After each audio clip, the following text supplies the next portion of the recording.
Баршаңызға қайырлы күн. Менің атым Зада. Бүгін алма пирогын дайындаймыз. Оның құрамы: сары май 250 грамм, қант 200 грамм, жұмыртқа 5 дана, ұн жоғарғы сорт 350 грамм, ванилин қанты 1 пачка, разрыхлитель 1 пачка, алма кез келген сорт 0,5-0,7 килограмм, қант ұнтағы 10-15 грамм, корица ұнтағы 7-8 грамм, тұз 1 шымшым. Үй температурасындағы еріген сары майды үлкенірек ыдысқа салып, миксермен ағарғанша араластырып аламыз.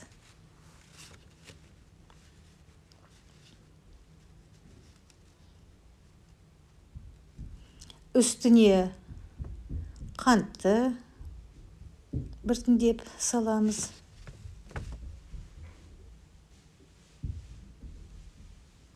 Одан кейін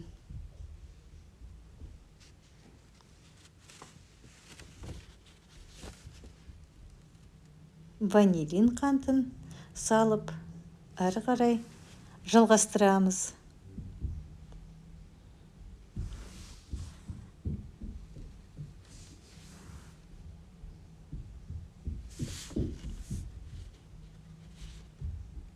Мінекей массамыз ағарғанша әбден араластырып болған соң, миксерді сөндіріп,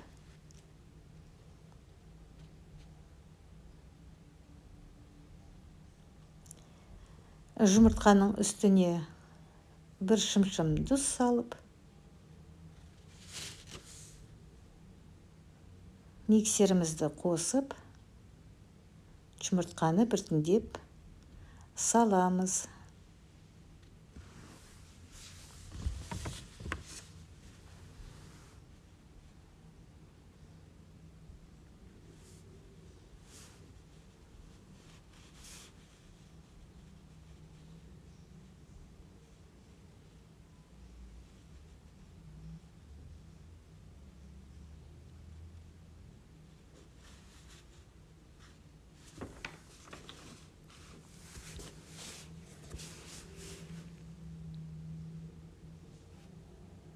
Мінекей массамыз ағарып дайын болды. Енді 1 пачка разрыхлитель,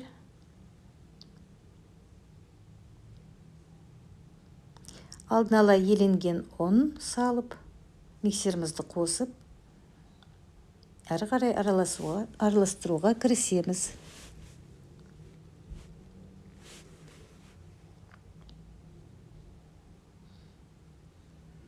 Ұнның бәрін салып болғаннан кейін біртіндеп, мына қамырымыздың консистенциясы қою сметанадай болуы керек.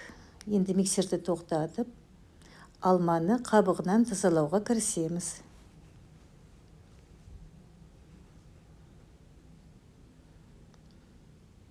Алманы қабығынан тазалап болған соң, ішіндегі дәнегін тазалауға кірісеміз.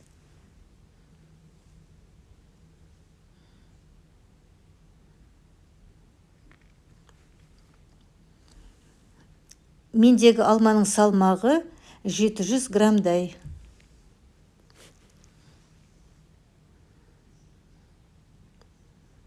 Енді тазаланған алманы осындай ірі квадрат етіп бөліп, рафинат қант, квадратный рафинат қанттың көлемінде етіп турап аламыз.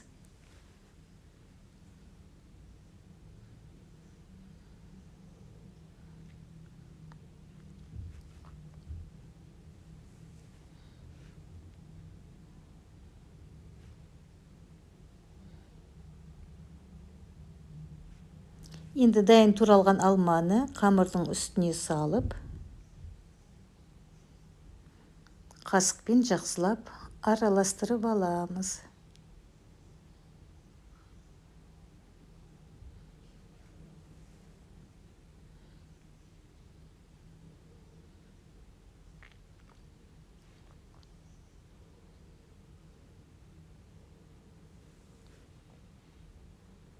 Енді алдын ала сары май жағылған таба формаға ұн салып дайындап аламыз. Осылай жасайтын себебім, қамыр жабысып қалмас үшін табаға. Енді осы формаға қамырды салып, жаңағы лопаточкамен бетін тегістеп аламыз, жақсылап. 170 градуста алдын ала қосылып тұрған духовкаға пирогымызды салып, 40-45 минуттай пісіріп аламыз. Пирогтың піскенін ағаш шпажкамен тексеруге болады. Ортасынан тесіп көреміз. Егер шпажка құрғақ болып шықса, онда пирог дайын. Духовкадан пирогты алып, әбден суығанша бір ыдысқа салып қоямыз. Одан кейін үстіне қант ұнтағын сеуіп,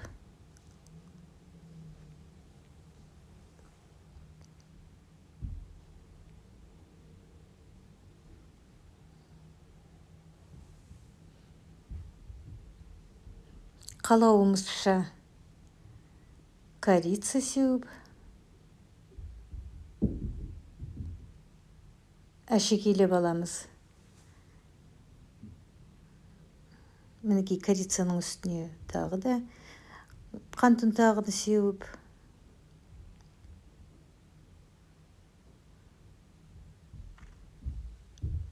кесіп дәмін көреміз.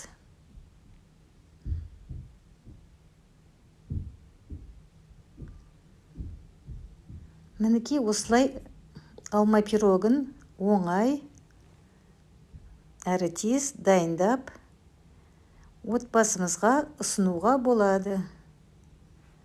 Және де қонаққа, мерекелік дастарханға да пісіріп дайындап қойсаңыздар, әдемі ас болсын.